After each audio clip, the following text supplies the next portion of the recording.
Good morning, शुभ सकाळ भांडवण. काय चाललंय? झालाय काढायची पारी? झालं तसं. तुमच्या संगीत आहे चालला इकडं मस्त पैकी. काय काय काय काहीतरी चटणी बटणी करावात म्हणलं. काय दुखण्याने तोंडाला चव नाही राहिली राव. काय सांगू तुम्हाला.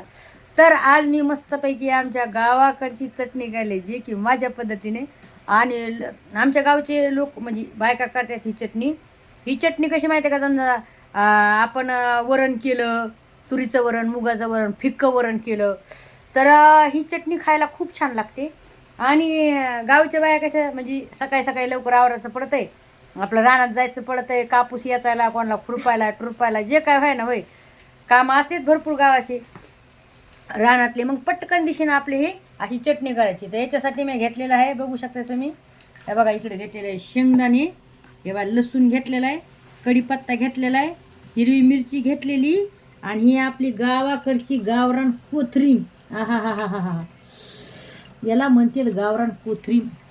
ही कोथरीम तुम्ही मटणामध्ये टाकावत, काय भारी वाशी होती, काय सांगू तुम्हाला. हा एक नंबर म्हणजे एकच नंबर आहे ही कोथरीम, लय भारी.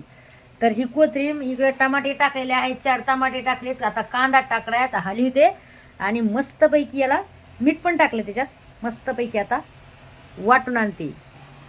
तर इकडे मिक्सरमधून मी आणलेला आहे मसाला काढून, आपला हिरवा मसाला, जे काय शेंगदाणे बिंगदाणे पाटर वाटले असते. पाटर तर खूप छान होती, लय भारी. पण आता काय करू, मला लय भूक लागली, त्याच्यामुळे झटकीपट करायचं आहे, त्याच्यामुळे मिक्सरमधून वाटून घेतलं आहे. तर आता इकडे टाकून घेतलेला आहे आपलं मस्तपैकी असा मसाला, आणि टमाटा मस्तपैकी असा मिक्स करून घ्यायचा, सोबत कांदा. हा हा हा हा हा हा आणि अशी परतून घ्यायची. ही एवढी भारी होती ना, तुम्हाला काय सांगू, एक नंबर म्हणजे एक नंबर होती. आणि मला अशी चटणी खूप आवडते खायला.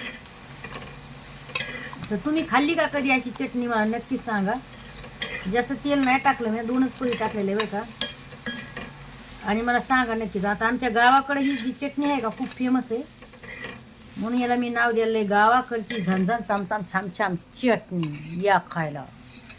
आता याला परतून घेऊया आणि खा मग वरणासोबत, नाही तर बेसनासोबत. बेसनासोबत पण खायला छान लागतं. बेसनासोबत शक्यता आपण शेंगदाणे चटणी लावायची लसणाची, आहे ना.